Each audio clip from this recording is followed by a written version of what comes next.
যাদবপুরে ছাত্রীর যে মৃত্যু হয়েছে সেই মৃত্যুকে অস্বাভাবিক মৃত্যু বলে ইতিমধ্যেই জানিয়ে দিয়েছে পুলিশ। যে কোনো মৃত্যুই অত্যন্ত দুর্ভাগ্যজনক, অত্যন্ত দুঃখজনক, কিন্তু সেই মৃত্যু যদি হয় কোনো শিক্ষাক্ষেত্রে তখন তার দুঃখ আরো বেশ কয়েক গুণ বেড়ে যায়। কারণ একজন শিক্ষার্থী যখন স্কুল, কলেজ বা বিশ্ববিদ্যালয়ে প্রবেশ করে তখন তার চোখে অনেক রঙিন স্বপ্ন থাকে, আগামীর জন্য অনেক প্ল্যানিং থাকে, কেরিয়ার নিয়ে মাথার মধ্যে অনেক ব্লু প্রিন্ট থাকে।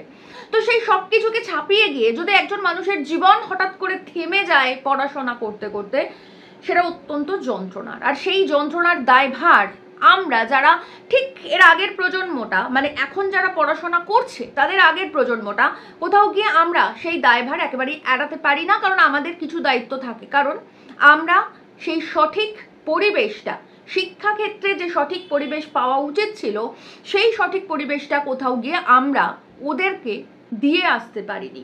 এই দায়ভার আমাদের রয়েছে, এটা অস্বীকার করা যায় না। এই দুঃখ তো আমাদের থাকবেই, খুব স্বাভাবিক বিষয়। কিন্তু এর থেকেও বেশি দুঃখ হয় যখন দেখি যে এই রাজ্যের একদল পাঁচাটা সাংবাদিক সেই মৃত্যুটাকে নিয়ে ব্যবসা করতে শুরু করে দেয়। কিরকম ব্যবসা? রাজনীতির ব্যবসা।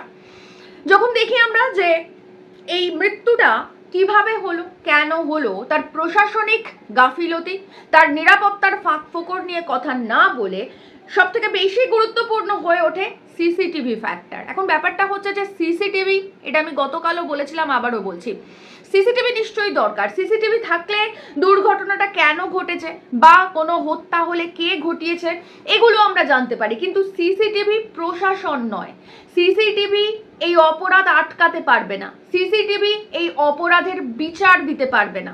তার সব থেকে বড় প্রমাণ হচ্ছে আরজি করের ঘটনা, যেটা সিসিটিভি ছিল, সিসিটিভির আন্ডারে হয়েছে, কে করেছে সেটাও আমরা টেন্টেটিভলি মোটামুটিভাবে একটা জানতে পেরেছি, কিন্তু সঠিক বিচার আমরা পাইনি।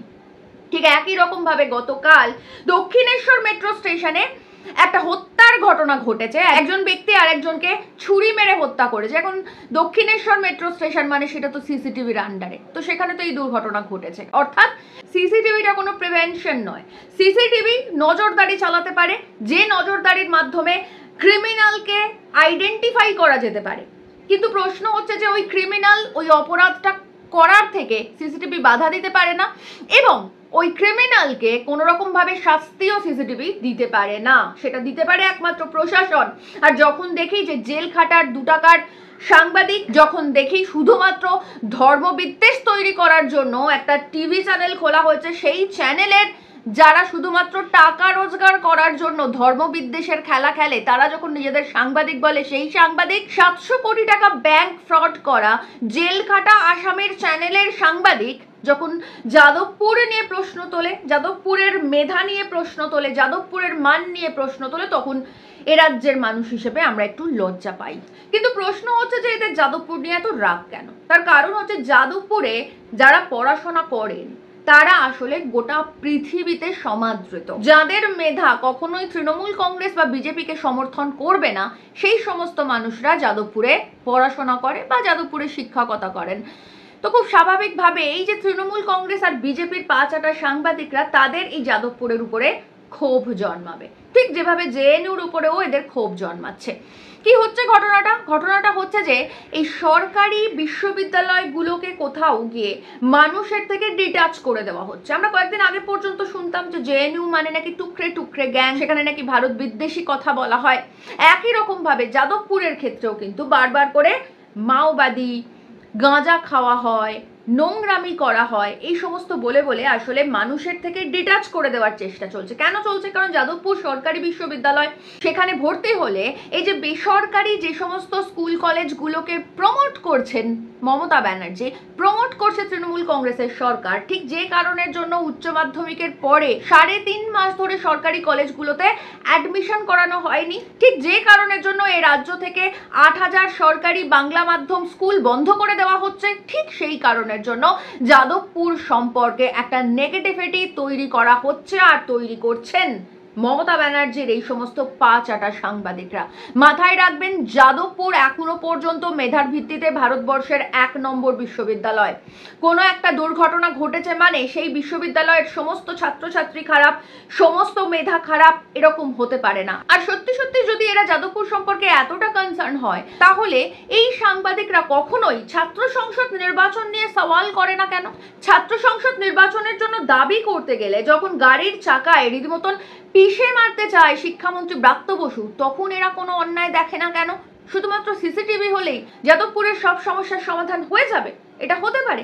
আসলে যাদবপুর বরাবরই প্রতিবাদী, যাদবপুর বরাবরই উল্টো পথে চলে। আমরা জানি যাদবপুর কিভাবে তৈরি হয়েছিল। 1905 সালে বঙ্গভঙ্গের বিরুদ্ধে যখন আন্দোলন চলছে, তখন কার্লাইল সার্কুলার আনা হয়েছিল ব্রিটিশদের তরফ থেকে। কি ছিল সেই কার্লাইল সার্কুলার? সেই কার্লাইল সার্কুলারে বলা হয়েছিল যে শিক্ষাক্ষেত্রে যারা নিযুক্ত রয়েছেন, মানে এক তো ছাত্রছাত্রীরা, তার সঙ্গে যারা শিক্ষকতা করেন মানে শিক্ষক এবং তার সঙ্গে শিক্ষাকর্মীরা, তারা কেউ এই প্রতিবাদ করতে পারবে না। মূলত বঙ্গভঙ্গের বিরুদ্ধে আওয়াজ তুলতে পারবে না শিক্ষার সঙ্গে জড়িত ব্যক্তিরা। এটাই ছিল কার্লাইল সার্কুলার। আর এই কার্লাইল সার্কুলারের বিরোধিতা যারা করেছিল, তাদের বেশিরভাগেরই স্কুল কলেজ থেকে তাদেরকে ছাড়ানো হয়েছিল, মানে তাড়িয়ে দেওয়া হয়েছিল। শিক্ষকদের এবং শিক্ষাকর্মীদের চাকরি চলে গিয়েছিল, ব্রিটিশ সরকারের যে চাকরি ছিল। তো এই সমস্ত শিক্ষকরা, শিক্ষাকর্মীরা, ছাত্রছাত্রীরা মিলে যাদবপুর বিশ্ববিদ্যালয় তৈরি করেছিলেন। অর্থাৎ যাদবপুর বিশ্ববিদ্যালয়টা তৈরি হয়েছিল ব্রিটিশ বিরোধিতার জন্য, সরকার বিরোধিতার জন্য, ব্রিটিশদের বা সরকারের বিপক্ষে স্বতন্ত্র স্বাধীন মত প্রকাশের জন্য। সেই ধারা আজও বজায় রেখেছে যাদবপুর।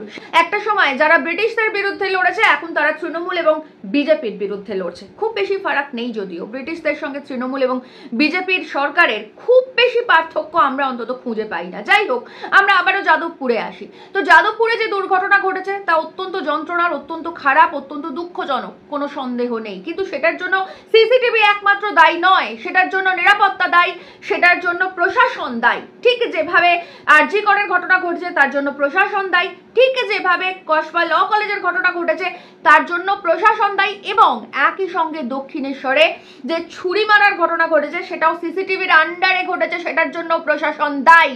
এবং এই সমস্ত দায়ভার প্রশাসনকে নিতে হবে, এবং সমস্ত দায়ভার আমাদেরকে, সাধারণ সুস্থ মানুষকে, এ রাজ্যের মানুষকে প্রশাসনের উপর চাপাতে হবে, কোনো সিসিটিভির উপরে নয়। কারণ এই রাজ্যটা সিসিটিভি চালাবে না, এই রাজ্যটা চালাবে প্রশাসন, এই রাজ্যটা চালাবে স্বরাষ্ট্র দফতর, স্বরাষ্ট্র মন্ত্রক, মমতা ব্যানার্জি। তাই সরাসরি মমতা ব্যানার্জিকে প্রশ্ন তুলতে হবে যে কেন যাদবপুরে একজন ছাত্রীর রহস্যজনক মৃত্যু হচ্ছে, কেন আরজি করে একজন ছাত্রীর রহস্যজনক মৃত্যু হচ্ছে, কেন সিঙ্গুরে একজন নার্সের রহস্যজনক মৃত্যু হচ্ছে, কেন কসবা ল কলেজে একজন ছাত্রীর গণধর্ষণ হচ্ছে, এবং একই সঙ্গে কেন দক্ষিণেশ্বর মেট্রোতে প্রকাশ্যে একজন ব্যক্তি ছুরিকাহত হচ্ছে। আসলে যাদবপুর ফেল করছে না, আসলে সিসিটিভি ফেল করছে না, ফেল করছে এই পুরো সিস্টেমটা, আর ফেল করছে এই মমতা ব্যানার্জির এবং বিজেপির পা চাটা দালাল সাংবাদিকরা।